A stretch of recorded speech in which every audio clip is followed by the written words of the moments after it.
Hello there and welcome to Folk-a-Dilly Tales. Every week we will be here to tell you some crazy stories, some amazing poems accompanied by some fantastic songs. My name is John Hales and I will be your host.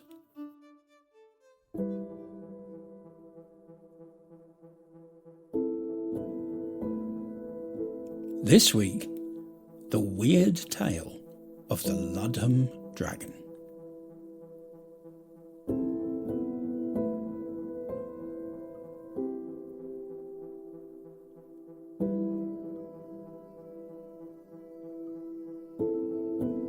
This is a story about the village of Ludham.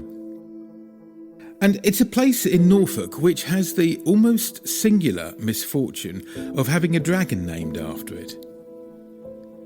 Now, the story behind it goes back to a time when there was a Carpenter's Arms in that village.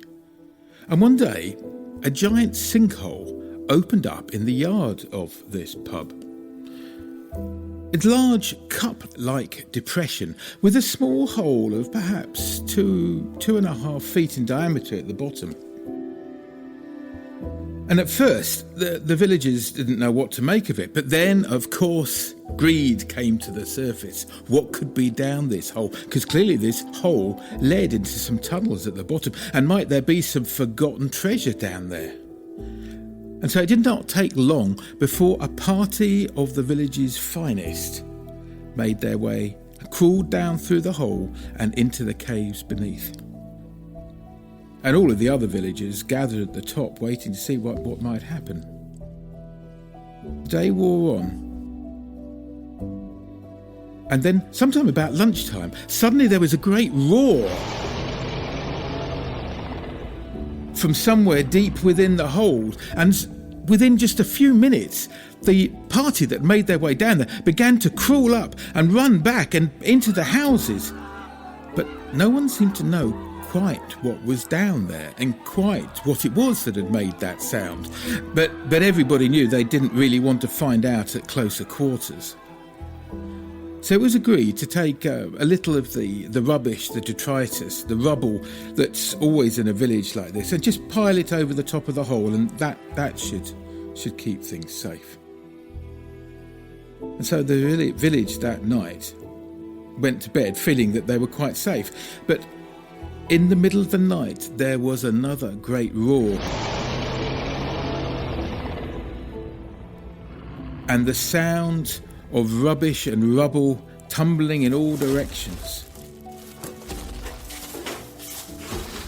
And those that were close enough looked out, and in the light of the moon they could see this great monster slither out through the hole and up the sides of the sinkhole. Those that described it at first said it was 16, 17 feet long, scaled like a lizard, with a long snout full of pointed and sharp teeth, and with little stubby arms and legs. Stubby they may have been, but powerful they surely were, because they pushed through that rubble that they'd capped the hole with no effort whatsoever. And the villagers, they huddled away in their houses.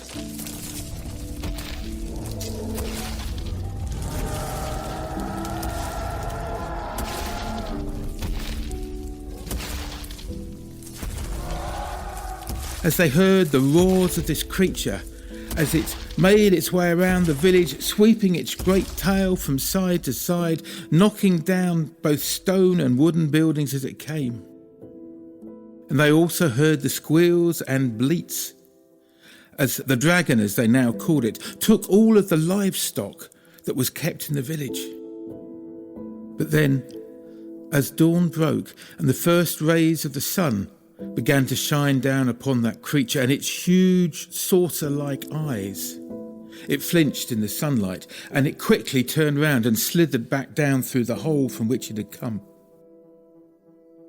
Now, the villagers, as dawn had broken and the light had improved, they all gathered round at the top of this hole, thinking, what should we do? What must we do? And very quickly, it was decided that they simply needed a bigger pile of rubble and rubbish to put on there, and then surely the creature could not make its way out. So once more they piled the depression full of rubble and rubbish.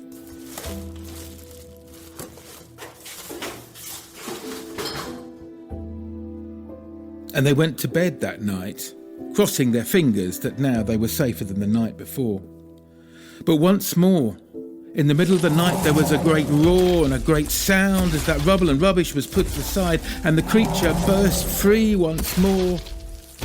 And it rampaged once more through the village, its great tail knocking away the front of the carpenter's arms as it did.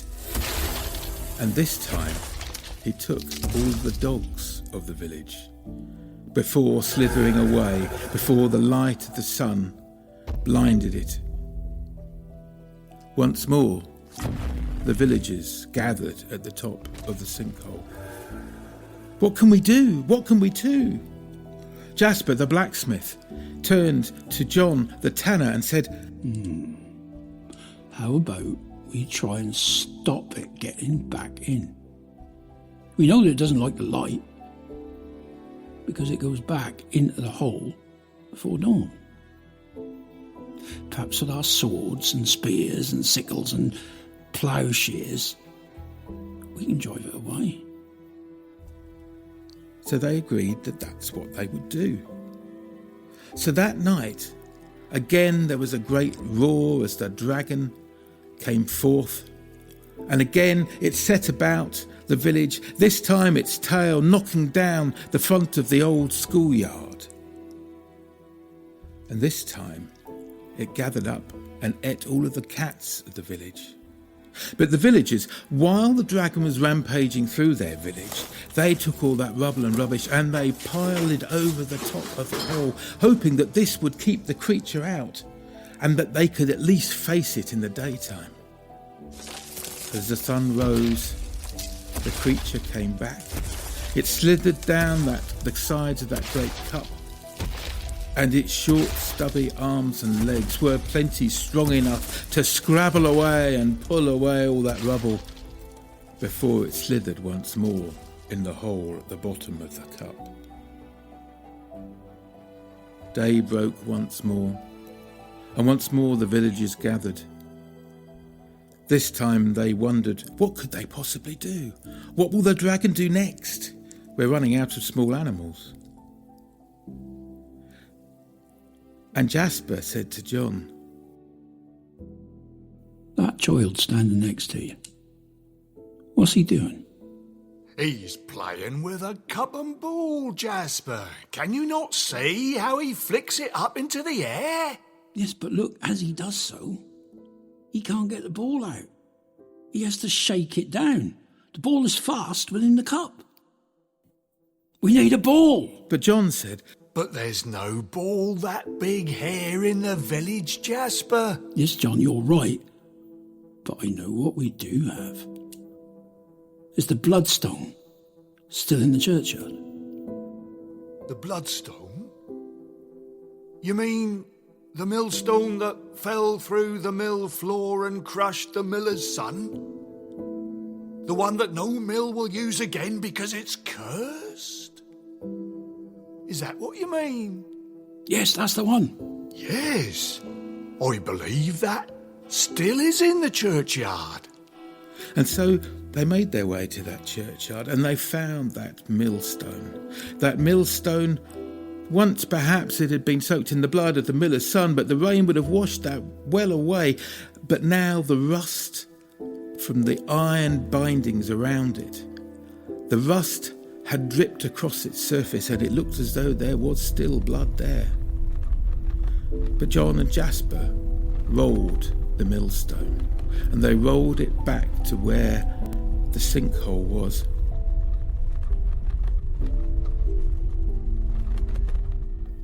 And that night, when once more there was a great roar, the dragon burst out, and now it hunted down and ate every rat in the village. But with the end of the rats, the dragon looked around, and it looked at the people hiding in their homes and hovels, and the people shivered. But now, While the dragon's attention was caught elsewhere, Jasper and John rushed out and they rolled that bloodstone down the side of the cup, and it rolled round and round and round and spun and jittered like a coin in a cup until it fell over that hole. And now when the dragon made its way back, it made its way down the sides of the cup, it made its way down to the bottom. But that millstone covered the hole so well, and no matter what it tried to do with its stubby arms or its blunt nose, it could not push it aside. And the sun was rising, and the sun off the sinkhole, and the sun was in the eyes of that dragon when, in a great roar, it leapt back once more back up the sides of the sinkhole. And it saw the villagers beginning to assemble with their spears and ploughshares. And it stumbled off in the opposite direction. It stumbled off towards the Abbey of St. Bennet. And Jasper said to John, "There are catacombs beneath the Abbey. It knows its way." And sure enough, the dragon stumbled as fast as it could on its stubby legs through the light of the sun as it was getting higher and higher, and he burst through the doors of the broken abbey and went inside, and there was a sound of rubble cascading down, and all was quiet. The villagers, the braver ones, Jasper and John, they made their way to the site of the abbey, and sure enough they could see that the dragon had made its way down through into the crypt and then broken through down into the catacombs beyond. And that night, the villagers hoped that they would see no more of the dragon. And so it seemed, for the dragon never emerged again.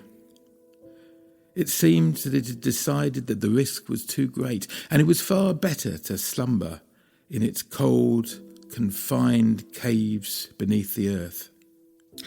But I can tell you this, no villager of Ludham ever delved below the surface of the earth again, for they had learnt their lesson.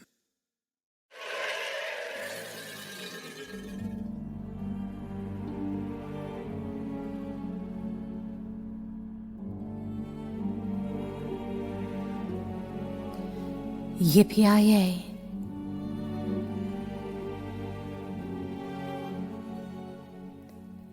Sleeping like a mountain resting, waiting for the calm that night brings, dreaming as the sun rays rise up over Ludham and the abbey ruins it burns. Like dragon fire it burns. It waits for her, but she hides beneath the village tavern. Underneath the caves and caverns, waiting for the pale blue moonlight, waiting for the stars that shine so bright. As thunder rolls on by, you can hear her. Yippee! I will ride with the wind beneath my wings. Yippee! I will soar on the fear of the vengeful kings. Whatever this day brings, they'll pay for all their sins. The dragon slayer was summoned to the king to take the dragon's heart and steal her wings for the pleasure of the court and all their sins. To fly beneath the ruined gateway, just beneath the abbey archway, speaking out the magic words, she'd cast the spell to save her from the king. And now invisible to all, still, to this day, she calls. Yippee! I will ride with the wind beneath my wings, and they will pay for all their sins.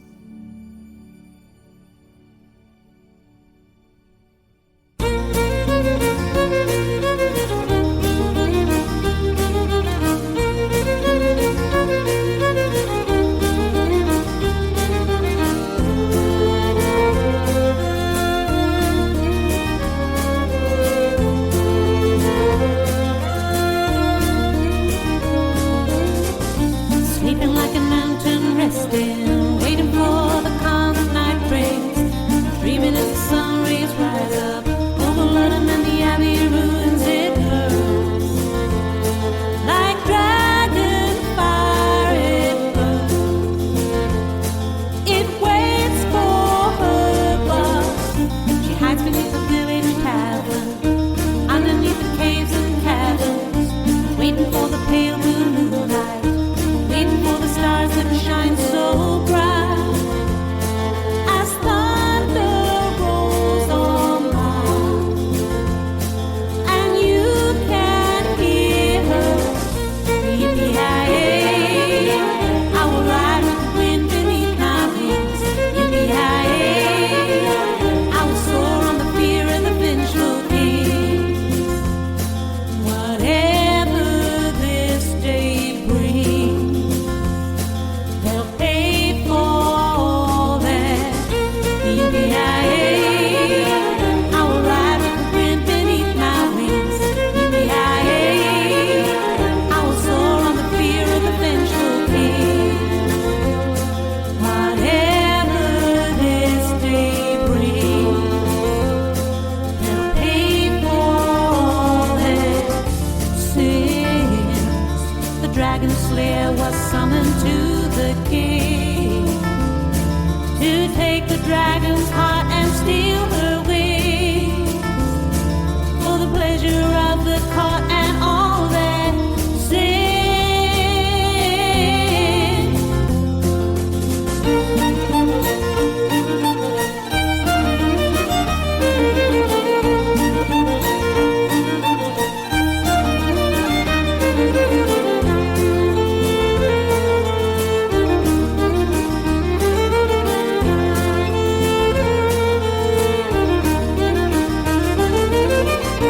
Fly below the ruined gateway, just beneath the abbey archway, speaking out the magic words, she cast a spell to save her from the king, now invisible to all. Still to this day she soars. Yippee-hi-yay, I will ride with the wind beneath my wings. Yippee-hi-yay, I will soar on the fear of the vengeful king. Whatever this day brings, they'll pay for all their. Yippee-hi-yay, I will ride with the wind beneath my wings. Yippee-hi-yay, I will soar on the fear of the vengeful king. Whatever this day brings, they'll pay for all that. Yippee-hi-yay, I will ride with the wind beneath my wings. Yippee-hi-yay, I will ride with the wind beneath my wings. Yippee-hi-yay, I will ride with the wind beneath my wings. Yippee-hi-yay, I will ride. Next week, Nick Murray Brown returns with the legend of King Edmund and the Vikings.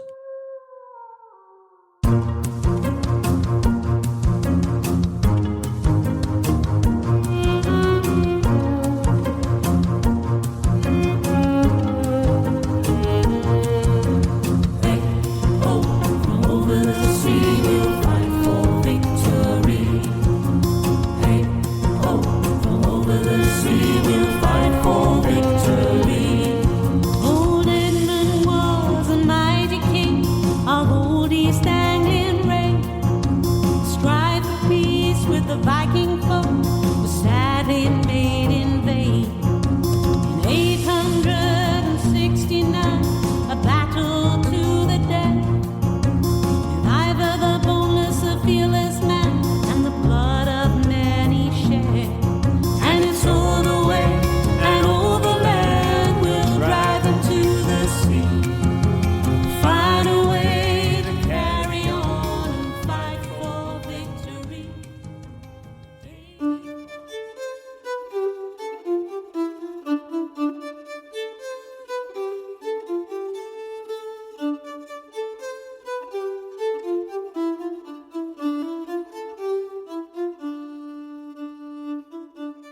Folk-a-Dilly Tales is a Zingaro Blue production.